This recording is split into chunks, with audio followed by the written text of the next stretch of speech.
students. Good morning, all of you.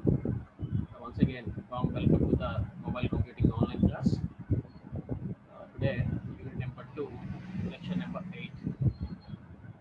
So, as usual, before going to start the session, just a recall what we covered in the lecture number 7.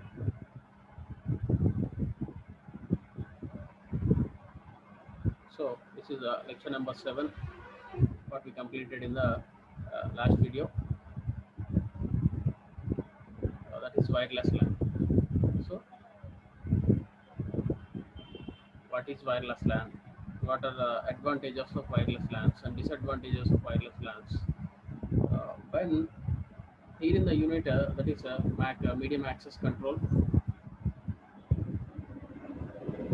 In the first part, we covered what is MAC and what is the need for specialized MAC and what are the different medium access channels that is FDMA, TDMA, HDMA and CDMA, that what we covered in the previous lectures. So in the mediums, if you want to transmit the data or data packets in this mobile computing technology, we need a wireless LAN for that particular data transmission. So the global goal of these wireless LAN is to replace office cabling. So to replace cabling. So to enable the less access to the internet and introduction to a higher flexibility for ad hoc communications. So the main example for this is the conducting group meetings like that. For that purpose, that is the main need of wireless LAN. So what are the main advantages of wireless LAN? These are the advantages of wireless LANs: flexibility, planning, design, robustness, cost. So all these five are the advantages of wireless LANs. Uh, and also there are some disadvantages also there for the wireless LAN that we covered in the last video.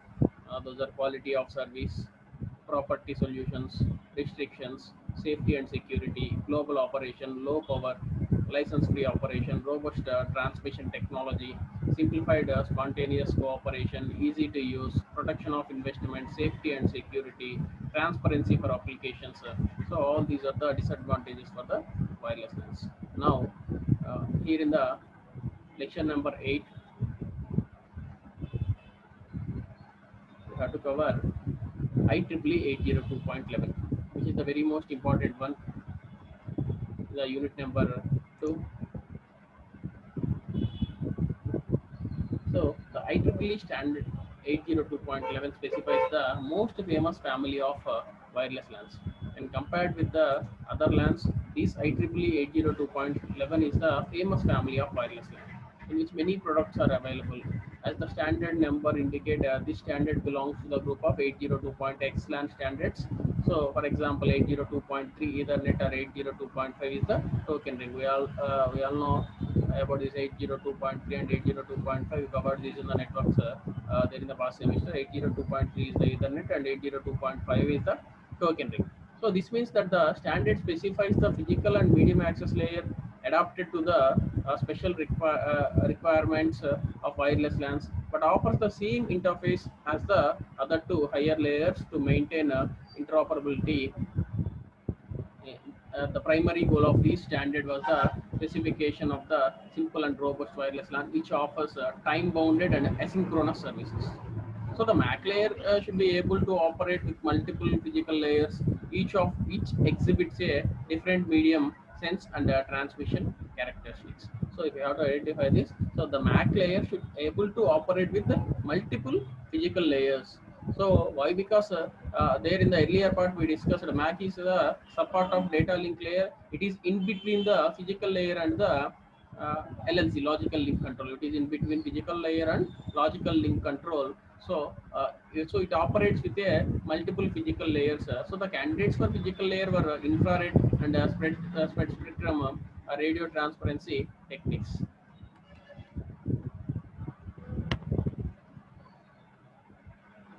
So the additional feature of the wireless LAN should include the support of power management to save battery power. That is the best one. The handling of hidden nodes and the ability to operate worldwide. So the 2.4 gigahertz ISM band, which is available in most countries around the world, was chosen for the original standards. So that the data rates envisaged for fourth standard were 1 mbits and mandatory, and 2 mbits for optional. So for mandatory, 1 bits per second, and for optional, there's a 2 megabits per second. So these are the following sections will introduce the system and protocol architecture of the initial IEEE 802.11, and then discuss the layer, that is a physical layer and a medium access control. So after that, the complex and very important management functions of the other standards are presented. So whenever it accesses, then after the complex and very important management functions are presented. So finally, these subsections presented the enhancements of the original standard for higher data rates. Those are 80 for 802.11a up to 54 mbits at 5 gigahertz, and 802.11b, that is the most popular one in today. So 11 mbits per second. So together with further development for security support, harmonization or other modulation schemes. So all these are implemented here in the 802.11. So here in the 802.11, yeah, this is the 802.11b. So the system architecture. So next one, so what is the system architecture of 802.11? So the wireless networks can exhibit two different basic system architectures as shown in the below figure. It has the two basic system architectures. So the first figure shows the component of an infrastructure and a wireless parts are specified in IEEE 802.11. So there are several nodes called stations. There are several nodes in the architecture. Those are called stations, are connected to access points AP. So several nodes are connecting to the stations. These are connected to a access point. So the IEEE 802.11 architecture diagram consisting of this IEEE 802.11 consisting of many stations STAI, and those are connected to a access point AP, so which is shown in the diagram. So stations are terminals with access mechanisms to the wireless medium and radio contact to the AP. So the stations and the AP which are within the same radio coverage from a basic service at BSSI. So here you observe the example BSSS, BSSI, and BSS2, which are connected via a distributed system. So the BSS1, BSS2, and BSSS, BSS1, BSS2, and BSSI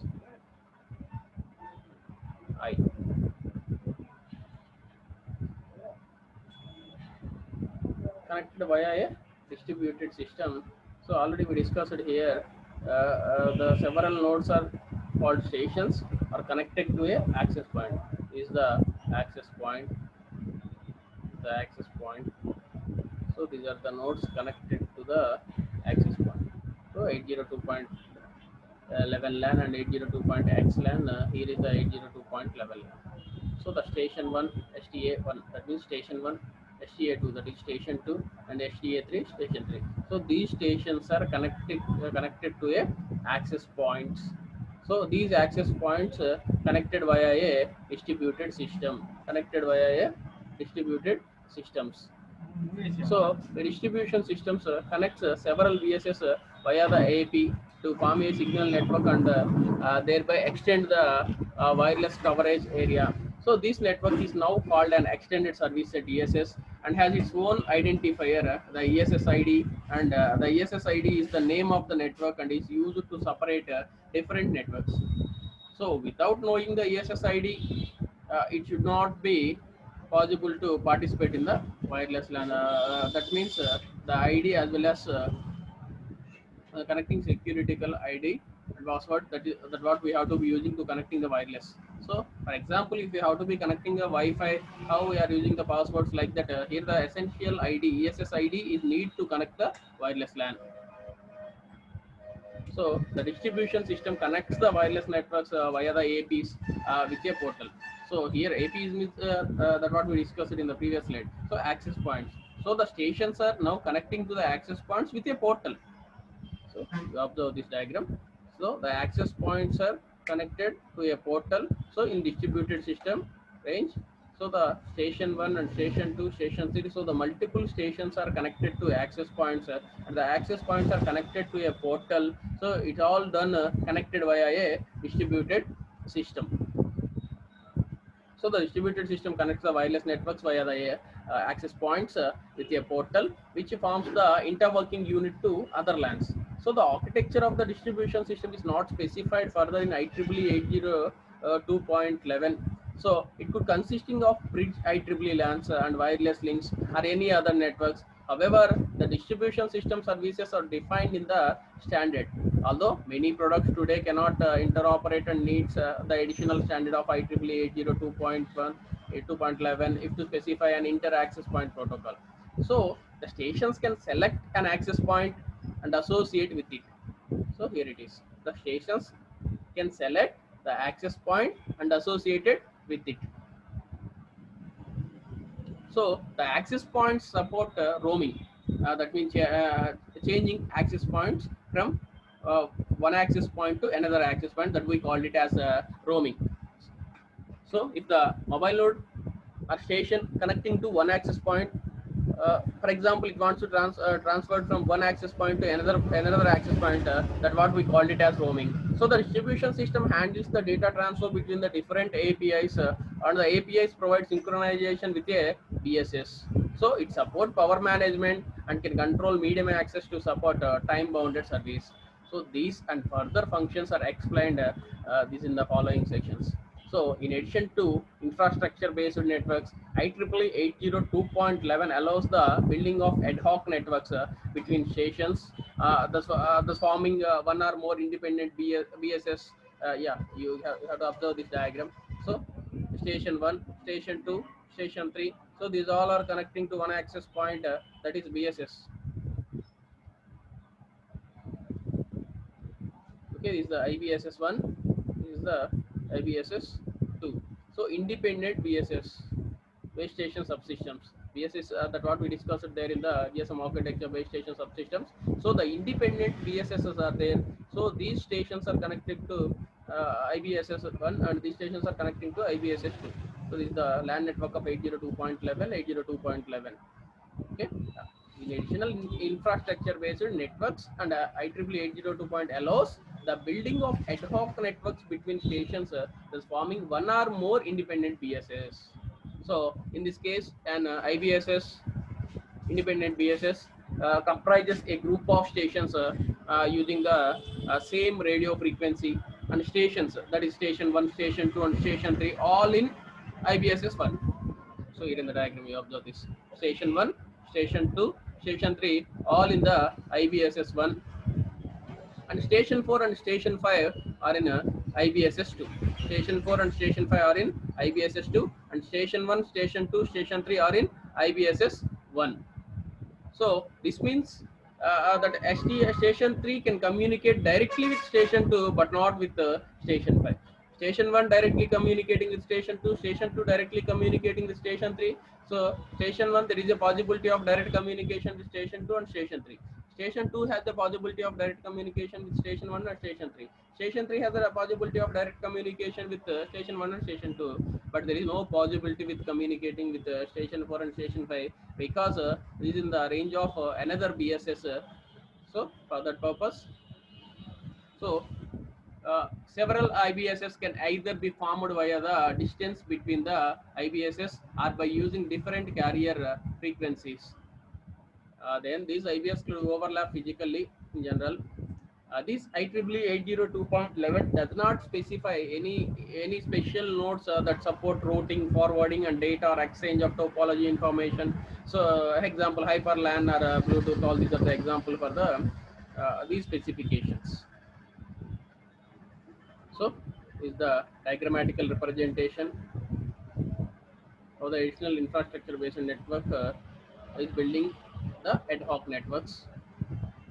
So, in case an IBSS comprises a group of stations using the same radio frequency, so the here station 1, station 2, station 3 belongs to one IBSS, and station 4, station 5 belongs to the another IBSS.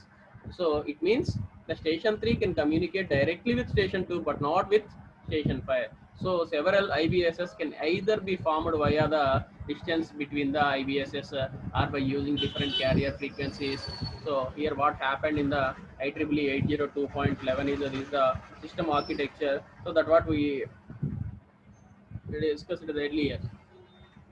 So it can exhibit in two different basic system architectures. Two different basic, that is the first one. So station 1, station 2, station 3 are connecting to the access point. Access points are connecting to a portal. So which are connected via a distributed systems. So base stations 1, 2, all are connected with a distributed system. This is the second architecture. Same as usual, station 1, station 2, station 3 are in one base station mode, and some other stations are in the another base station mode. So these are the examples for the architecture of IEEE 802.11. So next, coming to the protocol architecture of 802.11. So if you have to observe this diagram, the first one is the mobile terminal, second one is the access point. That's what we discussed in the architecture. So stations is nothing but the mobile terminal. So stations are connecting to the access points, and the infrastructure networks and the fixed terminal.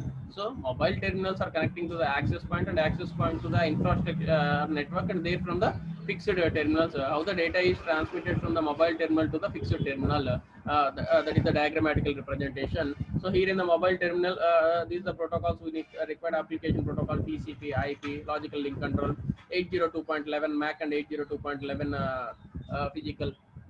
So coming to the access point, 802.11 MAC and 802.11 physical, and 802.3 MAC and 802.3 physical. And coming to the application point of the application layer, there's the TCP, IP, LLC, M0, 802.3 MAC and 802.3 physical. That these are the different protocols we have to be using from transmitting data from mobile terminal to the fixed terminal. So as indicated by the standard number, the IEEE 802.11 fits seamlessly into the other 802.x standards for wide LANs. Here the figure shows that. So the most common scenario, an IEEE 802.11 wireless LAN connects to a switched IEEE 802.3 Ethernet via a bridge. So an application should not notice any difference apart from the lower bandwidth and perhaps higher access to time from the wireless LAN. So the wireless LAN behaves like a slow wide LAN. So identify this point. So the wireless LAN behaves like a slow wide LAN, and the consequently the higher layers applications the same for wireless nodes as for wide nodes. So the higher layers like TCP IP application, TCP IP, all are similar like wide. So both in the wireless communication and wide communication, these application TCP IP are similar. Application TCP IP are similar, but coming to the application, there you have observed 802.11 MAC and 802.11 physical, but here 802.3 MAC and 802.3 physical, because this is the mobile terminal. So mobile terminal we are using wireless, that is the best wireless one is 802.11. This is the fixed terminal. Fixed terminal, that means wide. So wide, for wide communication purpose we are using 802.3. So please note on this, 802.3 is for fixed terminals and 802.11 is for wireless terminals. So the upper part of the data link control layer, the logical link control, covers the difference of the medium access control layers, need for the different media. In many of today's networks, no explicit LLC layer is visible. Further details like either type of subnetworks, access protocol, SNAP, and bridging technology are explained here in the example, Palman 1992. So the IEEE 802.11 standards only covers the physical layer. The IEEE 802.11 standards only covers the physical layer and medium access layer MAC, like the other 802.x LANs do. So what the other 802.x LANs do, that will done by the 802.11, because at the earlier part of this we discussed there 802.11. So as the standard number indicates, the standard belongs to the group of 802.x. So 802.11 belongs to the group of 802.x. So that's why 802.11 acts like how the other 802.x standards are. Other 802. LANs are do. So what other 802.x LANs are do? That follows by the 802.11. So the physical layer is subdivided in the physical layer convergence protocol PLCP and the physical medium dependent sublayer BMD. So the basic takes of the MAC layer comprises medium access fragmentation of user data and encryption. So the PLCP sublayer provides a carrier sense signal that called clear channel assessment CCA, and provides a common physical service access point SAP and independent of the transmission technology. So finally, the PMD sublayer handles here the PMD sublayer handles modulation and decoding and encoding too. So notice point. Finally, the PMD sublayer handles modulation and encoding decoding of signals. So the physical layer and the MAC layer will be explained in more in the following sections. Apart from the protocol sublayers, so the standard specifies management layers and the station management. The MAC management supports the association and reassociation of a station to an access point and roaming between different access points. And it also controls authentication mechanisms, encryption, synchronization of a station with regard to an access point, and power management to save battery power. So what IEEE 802.11 controls is, it controls authentication mechanism, encryption, synchronization of a station with regards to an access point, and power management to save battery power. The MAC management also maintains the MAC management information base, that is MIB. The main task of the physical management include channel tuning and physical MIB maintenance. So the finally station management interacts with both management layers and it responsible for additional higher layer functioning, control of bridging and interaction with the distributed system. Bridging and interaction with the distributed system. So access point communication of the stations. So stations are connecting with the base stations, and those base stations are connected, communicating via access points to portal. For example, station 1 is here, station 2 is here. For example, station 1 wants to communicating with station 2. Station 1 has to travel from this BBS to this base station via the access points. So this is about IEEE 802.11. So the IEEE 802.11 is the group of 802.x is the best famous family of wireless LAN.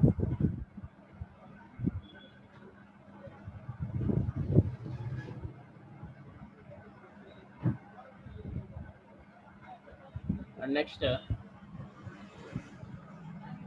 one more important topic here in the unit number 2, that is the difference between comparison between SDMA, TDMA, FDMA, and CDMA. There are total, we have to compare those multiple access channels with 6 points. That is called approach. So the approaches are idea, terminal, how the signal separation, and what are the advantages, disadvantages, and one comment we added there. By using these approaches, we can compare and differentiate the SDMA, TDMA, FDMA, and CDMA. So what is the basic approach? That is idea. So the basic idea behind SDMA is segment space into cells and sectors. The basic idea is the segment space into cells and sectors. Coming to the TDMA, the segment sending time into disjoint time slots. That's what we discussed in the past lecture. So here the time is divided into slots. So here the segmentation done in the frequency. So the frequency is divided into subbands. So coming to the CDMA, it spreads the spectrum using orthogonal codes. SDMA segments the space TDMA segments the time, and FDMA segments the frequency, and CDMA as a segment using the ports. And the second approach is the terminals. What are the terminals we are using in these four medium accesses? So here in the HDMA, only one terminal can be active in one cell or one sector. In TDMA, all terminals are active for short periods of time on the same frequency. Coming to the FDMA, every terminal has its own frequency uninterrupted. Coming to the TDMA, all terminals can be active at the same place at the same moment uninterrupted. So next one is the signal separation. How the signal is separated in among those four. So in SDMA, cell structured directed antennas. In TDMA, synchronization in the time domain. In FDMA, it filtering in the frequency domain, and CDMA code as usual, code plus special receivers. What are the advantages? The advantage for HDMA is it is very simple, increase the capacity for game square, and TDMA established full digital and flexible. FDMA simple, established and robust. Coming to the TDMA, flexible, less frequency planning needed, soft handover. Again, what are the disadvantages for so disadvantages for HDMA is inflexible antennas and typically fixed. Coming to the TDMA, God space is needed. Coming to the FDMA, inflexible frequencies are to be set resources, and coming to the CDMA, complex receivers are needed, more complicated power control for senders. What are the comment for this for is only in combination with TDMA, FDMA, or CDMA useful. So there is no individuality for SDMA. It can be combined with TDMA, FDMA, and CDMA, then it works. Coming to the DDMA, it standards in fixed networks together with FDMA, HDMA, and used in many mobile networks. Typically combined with TDMA, that is FDMA. And coming to the CDMA, still faces some problems, higher complexity, lower expectations will be integrated with TDMA and FDMA. So CDMA will integrate with TDMA, FDMA will combine with TDMA, and TDMA together with FDMA and SDMA, and SDMA will combine with TDMA, FDMA, and CDMA. So these are the comparison between SDMA, TDMA, FDMA, and CDMA in these 6 approaches. So idea, terminal, signal separation, advantages, disadvantages, and comments. So idea, the basic idea is space divided, time divided, frequency divided, and code by using code, the spectrum using orthogonal codes to spread. Coming to the terminals, here only one terminal. These are all terminals, and every terminal has the one frequency. Here the CDMA, all terminals can be active at the same place. So signal separation, how the signal separation is done, what are the advantages, disadvantages, and the comments. So this is a comparison of these 4 main medium access, that is MAC medium access control. With this, we successfully completed unit number 2. So just we move on to the syllabus.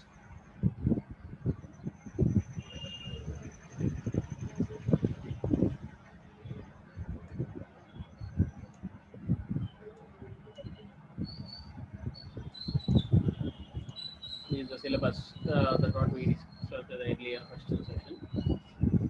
So what is MAC? What is the need for specialized MAC? There in the specialized MAC, we covered the topics of hidden and exposed terminal, near and far terminals, and we covered HDMA, FDMA, TDMA, CDMA, and wireless LAN. Its advantages, disadvantages, and IEEE 802.11, its architecture and protocol architecture. So with this, and finally we discuss about those 4 medium access comparisons. So with this, we successfully completed the unit number 2.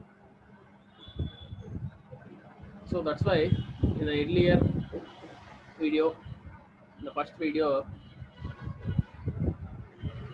so I used one word that is this is a very most important and easy unit because this is the second time you studied these all topics. I think you guys all covered these topics in the network in your past semester.